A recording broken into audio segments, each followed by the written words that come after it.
Just a note before we get into this episode.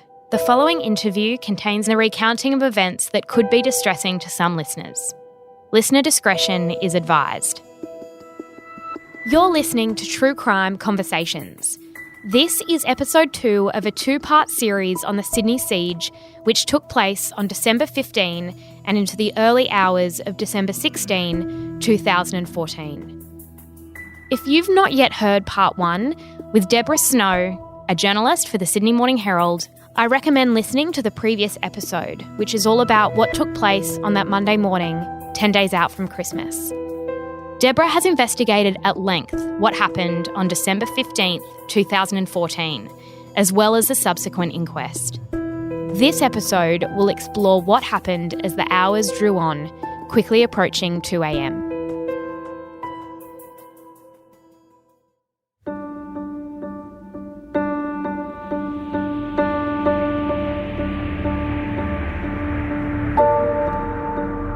Officers were evacuated and rumours spread of bombs planted all around Sydney City, while 18 hostages remained trapped inside the Lindt Cafe in Martin Place. One of Sydney's most bustling pedestrian thoroughfares, which sat on the doorstep of the Lindt Cafe, was empty and deathly silent. Terrified men and women could be seen inside the large windows, a stark contrast to the festive Christmas decorations that hung beside them. Even though Man Monis, a radicalised terrorist, had forced hostages to turn in their mobile phones, some had hidden theirs within the cafe, meaning that messages were slowly trickling out. Monis's demands were not being met by police, radio stations, or the Prime Minister at the time, Tony Abbott, and he was becoming increasingly agitated. But it was when 3 men escaped that Monis's temper reached a crescendo. With a gun to hostage Louisa Hope's back, he threatened to shoot. These wouldn't be the last hostages to escape over the course of the 16-hour siege, and it wouldn't be the last time Monis threatened to shoot. There were 15 remaining hostages, and for some of them, there was another 10 hours of terror awaiting them. And then, a number of hours later, there was another escape, which actually went by without Monis realising. How was that orchestrated?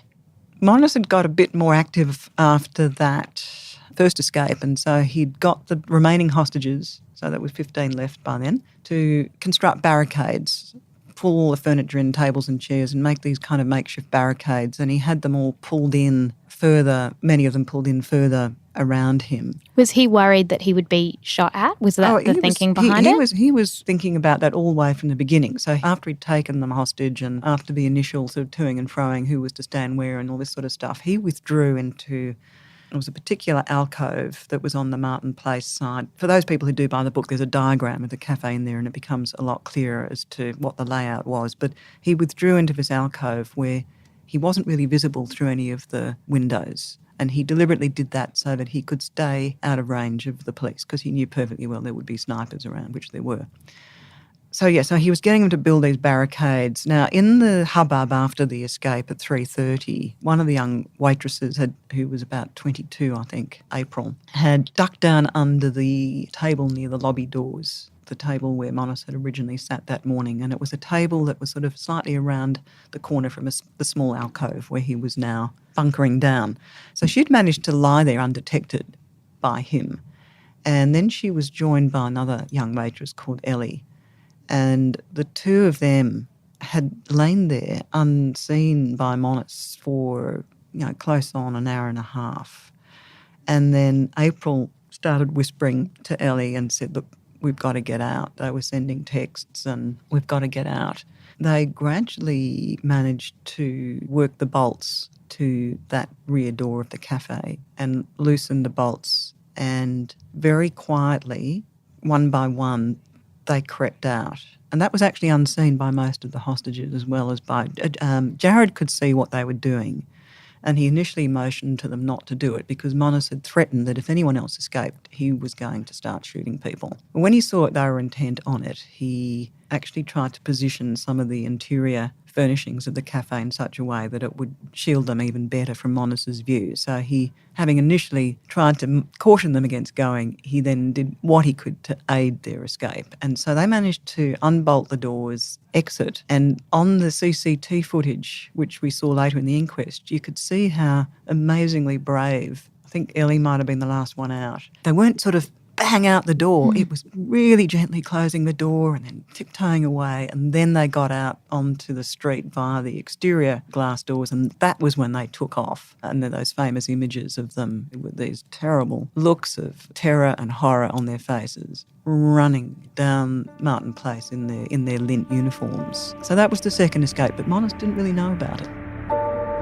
We're seeing another person running there, David. I think that may be an image I'll just interrupt of another you there. We can person see running. a female emerging from the building. This is live. She's just gone into the arms of police. Two. All right, so that's just happening as we watch it. 5 people have run out of the cafe at the centre of a siege in Sydney. 2 women and 3 men were seen running from the exits of the building housing the Lindt Cafe in Martin Place, where a gunman has taken an unknown number of hostages. It's unclear whether the hostages had been released or had escaped.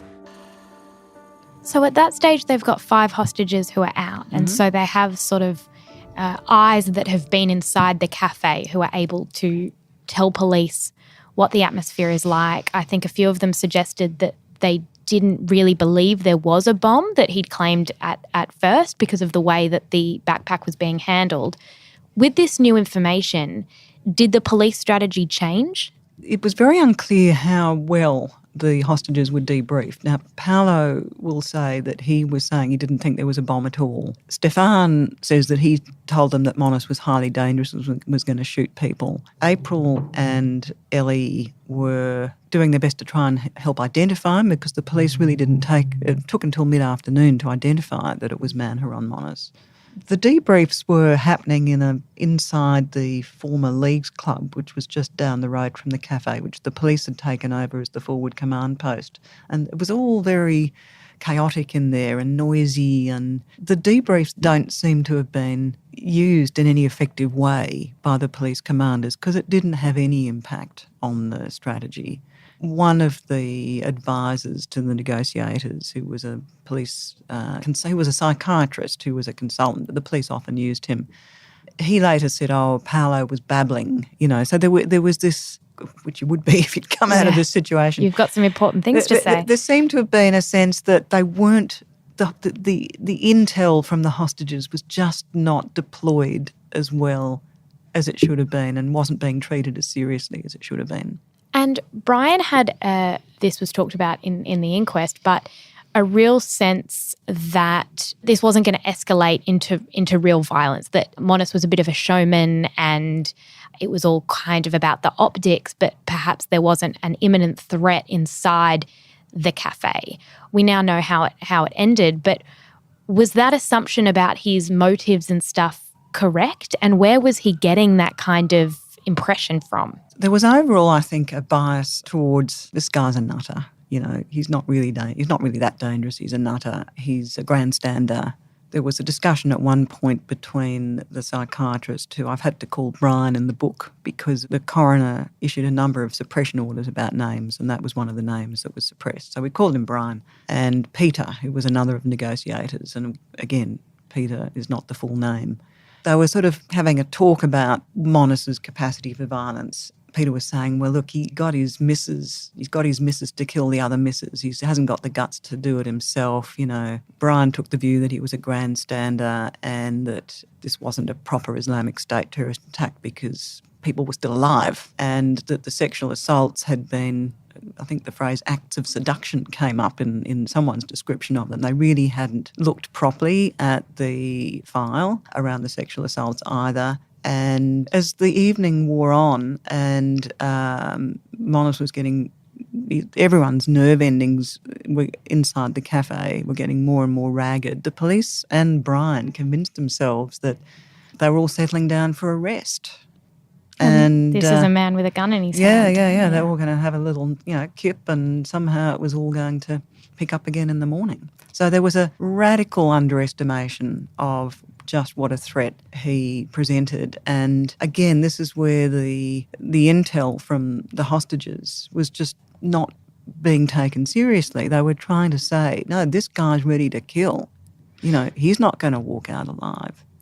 And at 2 a.m, the sort of atmosphere in the cafe really started to change, and there'd been, I believe, text messages from Tory to his partner saying this is about to get really bad, which were not acted upon.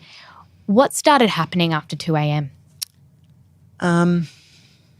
Well, the Monis had been getting very frustrated because he wanted the lights, what he called the Christmas lights, switched off in Martin Place. There was sort of lights coming to the cafe, didn't want them. The police had been in touch with Ausgrid, who'd been prepared to come out and turn them off, but for some reason there was a disconnect. Senior police weren't aware that the Ausgrid teams had been on standby, and there was a whole fiasco around the light situation. Later, the coroner said, look, that could have been a bargaining chip. That could have been one thing that could have been used as a bargaining chip. So there was frustration about the lights. There was frustration about the Monis and the hostages. He'd started instructing them to put out these YouTube messages, videos and things that they had made at his instruction. And these went out, and then they were taken down by police later in the evening, and that was another huge frustration to him. Then he was starting to talk about, look, maybe I'll release someone if we can get a radio station to broadcast it in advance that I am releasing a hostage and I want this announced in advance, and then we'll put someone out there. And then there was a lot of toing and froing about who would it be. And then one of the hostages, Marcia, I think it was, tried to ring 2GB very late at night and get this announcement put out. And the producer said, no, we're not allowed to put this on air. I'm going to hand you to a police negotiator again. And, of course, he was refusing to talk directly to the police negotiator. So that opportunity was lost. At one point, the calls were not being answered from the hostages. So they started making a whole flurry of calls around midnight saying he's getting increasingly threatening, and we're getting increasingly worried, and the lights need to be switched off, and these messages need to get out. And those calls weren't picked up by the police. At that stage. And the coroner later decided that might have been because there was a shift change going on amongst the negotiators. So there were all sorts of frustrations building up for both the hostages and for Monis himself. And he, of course, some of them might have been able to doze off a little bit here and there, but of course he hadn't been able to do that. So, and around 2 a.m, he thought he heard noises outside. He was aware that the police were around, and Fiona later said she could see reflections. So there was a building opposite the cafe on Phillip Street with highly polished sort of marble base, and she could see in that the reflections of the tactical officers who were grouped in a small loading bay nearby, and she thought maybe he had seen those as well. But he thought he heard noises. He gathered 3 hostages around him. He went to check out near the entrance, and he had the 3 hostages around him as a shield because he knew he'd come out of his alcove where he couldn't much be seen. He went to investigate the noises, and then he told Jared to go and stand guard at the lobby doors, and he took Selena and Marcia, I think it was, with him into the kitchen, and he got them to start building up boxes against the fire door. Jared had been doing some extraordinary things through the siege. I'll give you one example of the many things. At one stage he cooked up, Monis wanted to smoke, and Jared had told him, well, if he smoked, the sprinklers might go off in the cafe. So he had almost persuaded Monis to step into the freezer to smoke, and his plan was to try and jam him in the freezer. And unfortunately someone said, oh no, you can just blow the smoke into a bottle. So that plan came to nothing. He'd also been drawing little diagrams of the cafe on business cards and poking them under the door of the fire door off the kitchen, hoping that police would, so he could show police on these little cards where Monis had been sitting. And he was terrified at that moment when Monis had them all going towards that corner that Monis was going to open the fire door and see the cards that he'd left. In fact, police never saw them. They never came into. They could have gained access. One officer did come in at one point but was told to withdraw. So they never really tested that entry point. Another thing that Jared had done earlier in the day when Ellie and April had escaped, later that evening Monis was getting them to check all the media coverage and he wanted to be read the stories. Jared saw that the media were reporting 5 escapes and he took a decision to edit that and just change the wording to 3 because he felt that Monis would just go off his rocker if he'd realised 2 more people had got out. Unfortunately, later in the evening Monis picked this up anyway, but certainly for a few hours Jared managed to hide that information from him. He'd also been a bit like Fiona, because he was young and calm, Monis had also pressed him into service, with food and tea and all this sort of stuff. So Monis had developed, if you can use the word trust in this very odd situation, he'd sort of developed a bit of a dependence on Fiona and Jared, these 2 young people who he completely underestimated. And that might have been the reason why he had enough confidence in Jared to say, just go and stand at the lobby doors and stand guard there. Now, he wouldn't have known that those doors had been unlocked, of course, because he didn't know about April and Ellie escaping. But Jared had seen that. Jared knew that the doors were unlocked. So while Monis is busy getting, I think it was Fiona he had stacking up the boxes and Selena. While Monis was busy doing that, there was this sort of ripple of body signals and eye language that went round as many hostages as he could engage through that signalling, and he communicated this, and there were sort of whispers and nudges and various other things. And then he made the decision, right, this is as much as we can do. If this might be the last chance, I'm going to try and take as many people with me as I can. And he burst out through the lobby doors, and 5 more managed to get out after him, and they went out through the lobby doors into the foyer, and then from the foyer out onto the steps onto Martin Place, and 5 of them ran down the hill and 1 ran across Martin Place. There was a bit of confusion in police headquarters for a while as to how many had got out. So that was 7 people left in the cafe, and those 6 had got out. I looked around, saw that there was pretty much most of the people in the room, and I just look around to everyone and say, I'm going, let's go, and just open that door and run. I think that's when everyone got up and ran. I remember just grabbing Harriet and just charging for that door. Monis had let go of us instantly and he just disappeared into the cafe and he fired a shot. I hear this crack and there's just this explosion of glass above the door that we've just run out of, and Joel and Harriet have just ducked beneath it, and I hear Joel just scream out, he's chasing us. I said he shot at us. I kept saying that, and I believe I said it to the police officer, he shot at us. So when Monis realised what had happened and how many people had left, he'd been threatening that he was going to escalate the violence if that occurred. What was his response? The first thing he did is he'd actually fired a shot after the escaping hostages out through the lobby door. That was the first shot. And the police were then trying to decide, was that a warning shot or had he been trying to kill one or some of those 6 hostages? It was a shotgun that he was using. And for some reason they convinced themselves that it was a warning shot and that he hadn't actually been aiming at the hostages. Even though it came right past them. So he'd fired that shot. He grabbed Louisa again. He made her stand in the middle of the room. He made her mother, Robin, who was 73 and very infirm, get up and stand in the room. And he ordered Tory Johnson onto his knees in a kneeling position.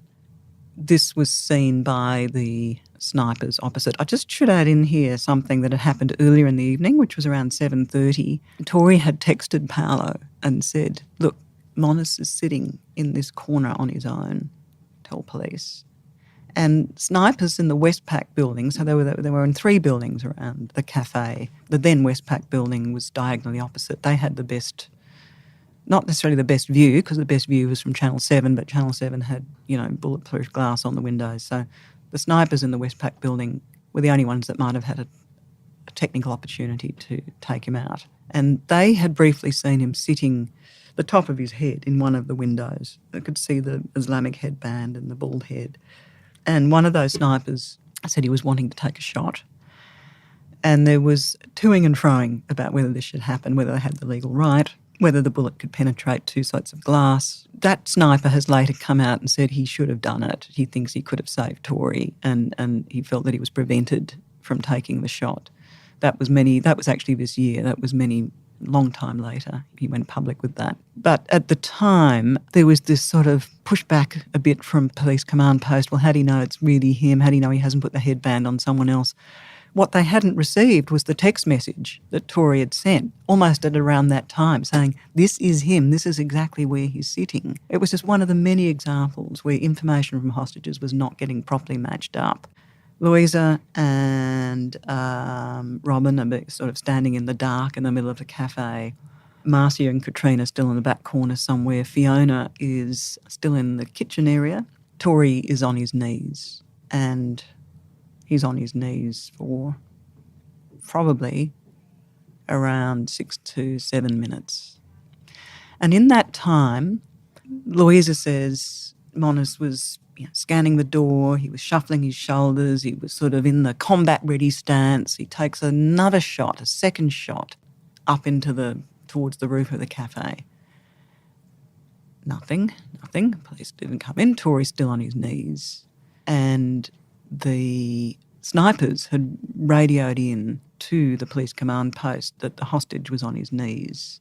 And for some reason that message never got to the police commanders. So that's where we're at in the minutes approaching 2:13 in the morning, and then Monis executes Tory Johnson, who had been incredibly brave. I mean, he had been weeping, but when the second shot went off, Tory had fallen over, and then Monis ordered him to get back up on his knees. You can imagine the horror and the terror of that, thinking that was the shot that was actually taking your life. But he bravely got back up on his knees again. He steadied himself.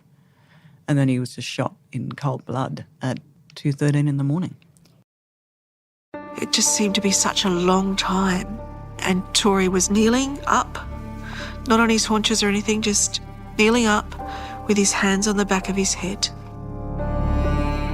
He knew that he was going to die, and he died with such dignity. Something that I would have liked to have heard from the police at the inquest. Not a word.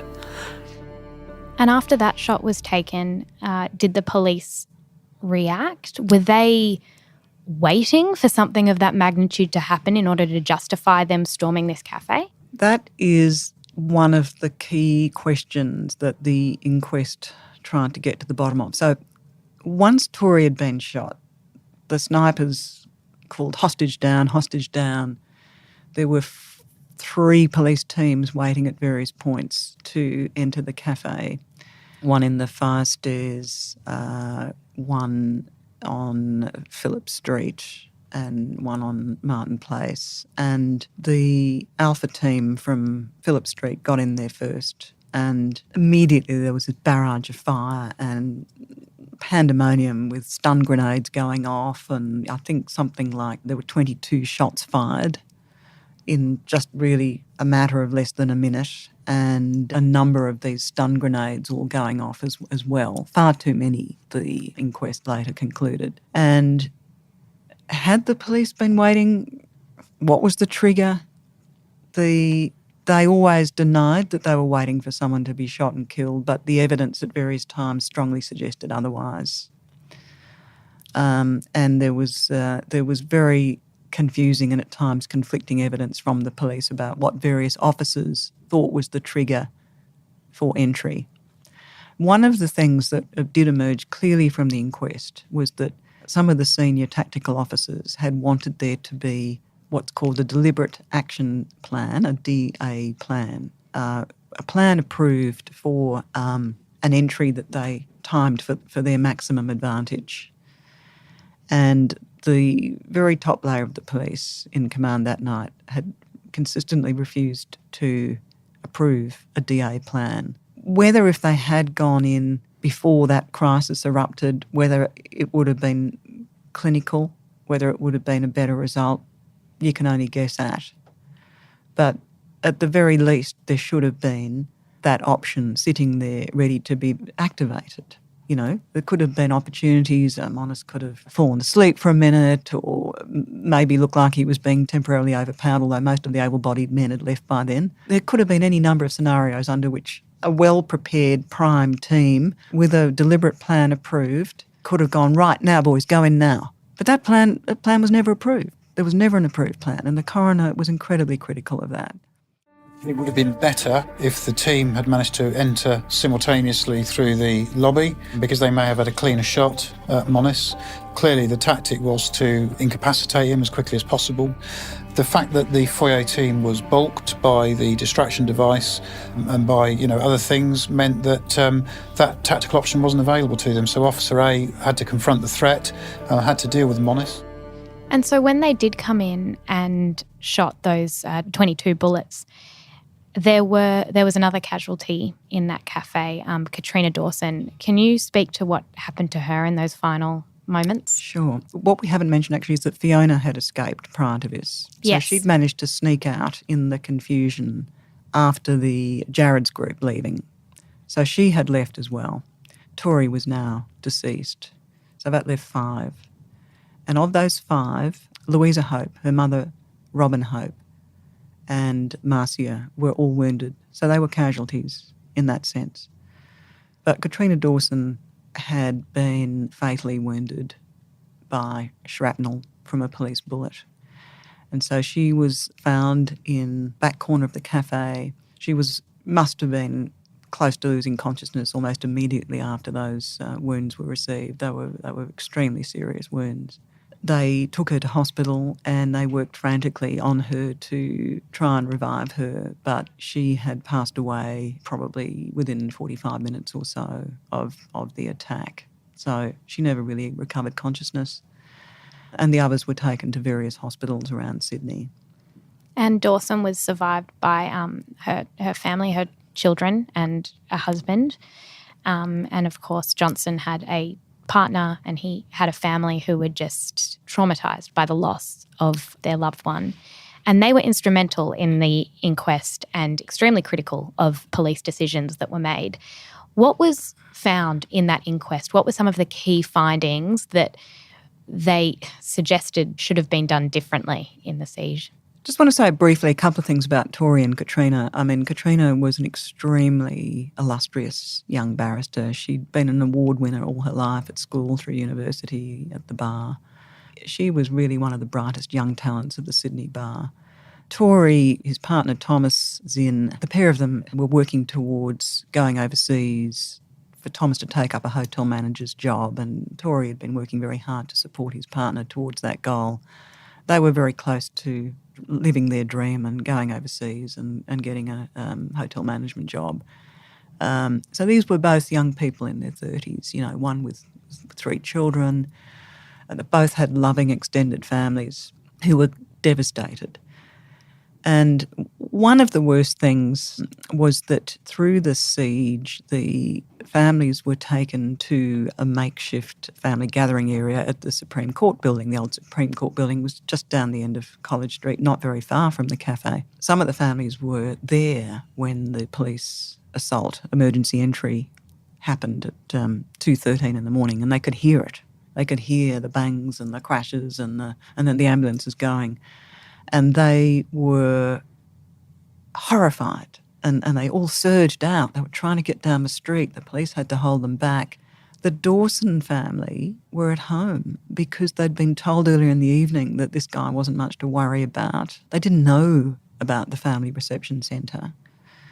They only found out about it from the TV news. As one of them got woken up, they had the TV on and fallen asleep. They were, different houses. There was Katrina's parents, there was a husband, there was a brother. All these families were involved, and one of them had been dozing in front of the TV, got woken by the sound of the entry and had alerted the others, so they raced in to the family reception centre. Those families were left waiting for a good 2.5 hours to be told that their loved ones had died. There was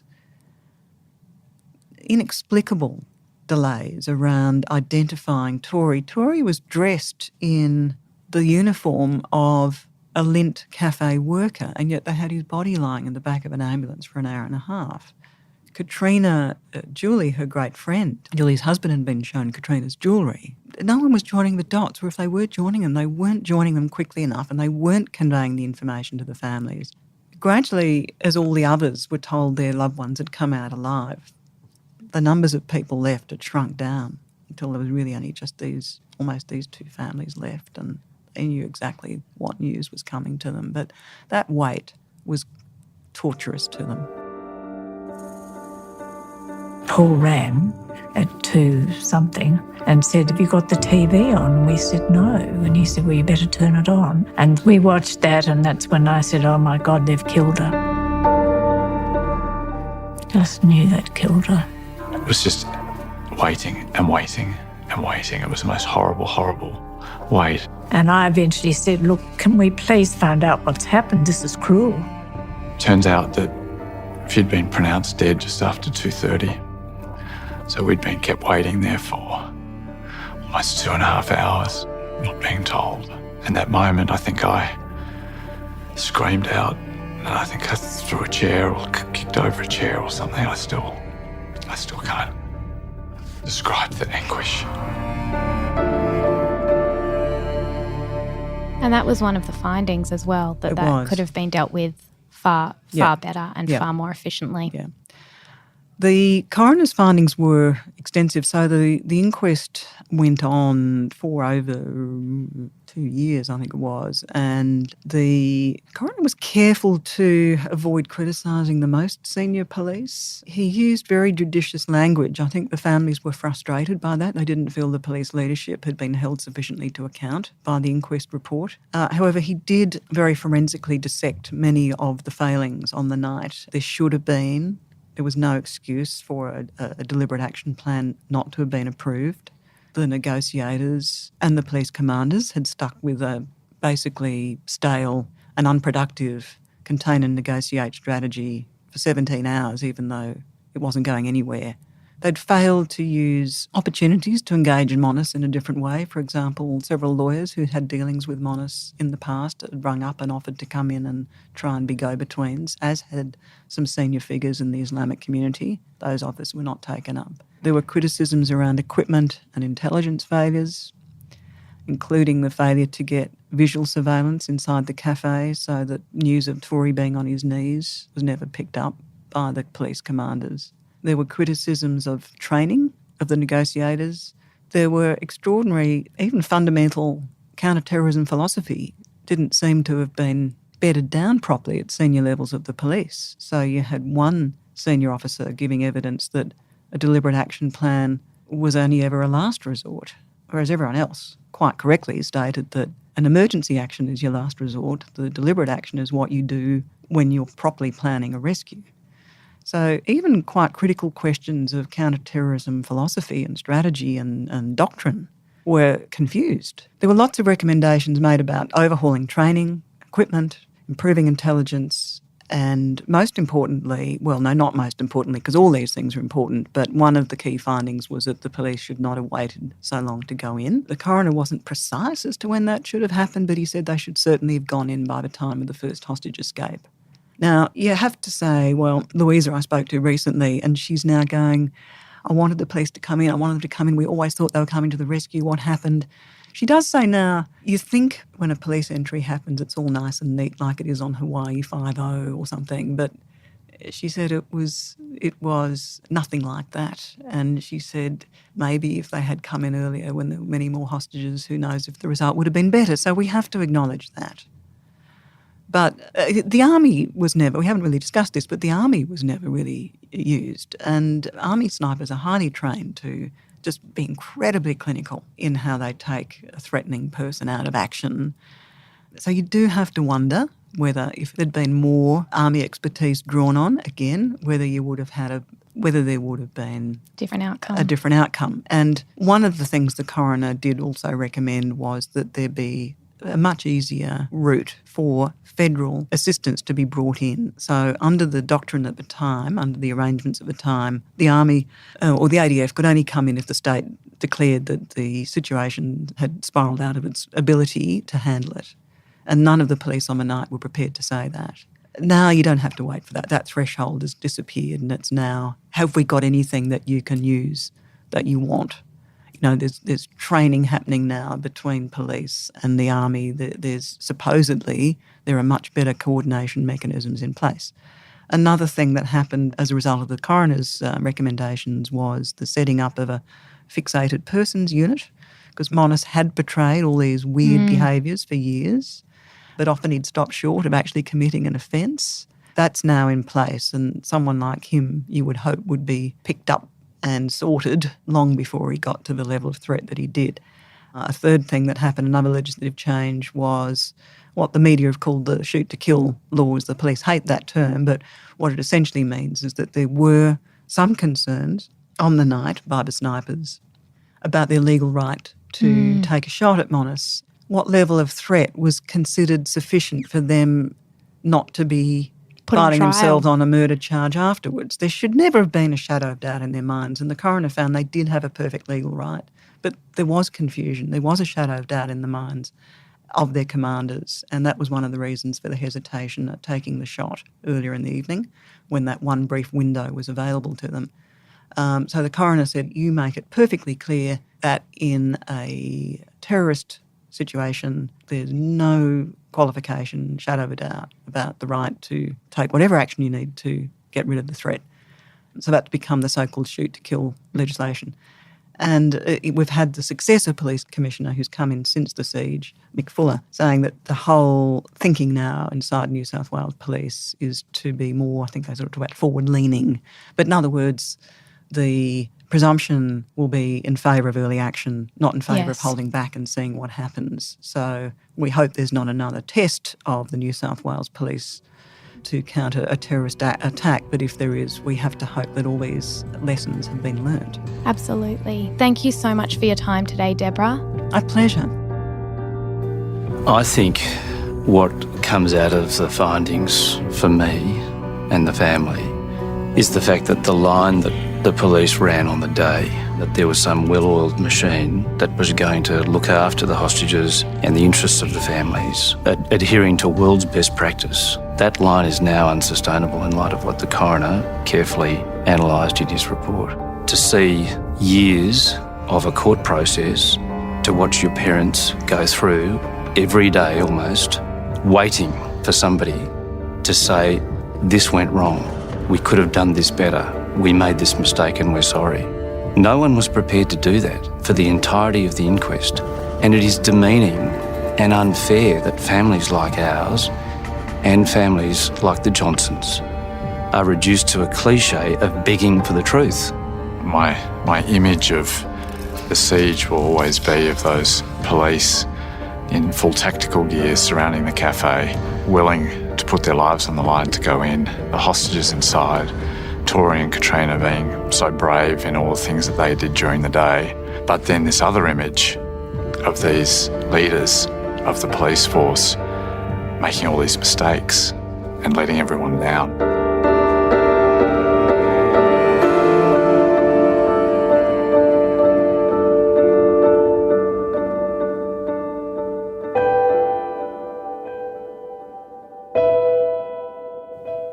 You can buy a copy of Deborah Snow's book, Siege, at all good bookstores and via the description of this episode.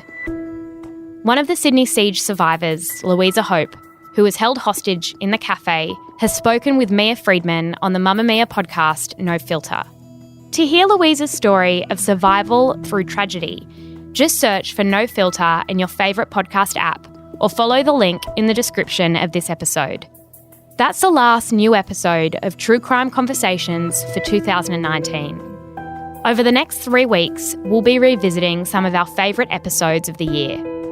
We'll be returning in January 2020 with new episodes, new experts, and new investigations. If you've enjoyed listening to True Crime Conversations, we'd love to hear from you. Leave a review in Apple Podcasts, send us an email at truecrime@mamamia.com.au, or even better, take our end-of-year survey to tell us what you loved and what you didn't. You'll find the survey link in the description of this episode too. On behalf of myself, Jessie Stevens, and our producer, Elise Cooper, thank you for joining us this year.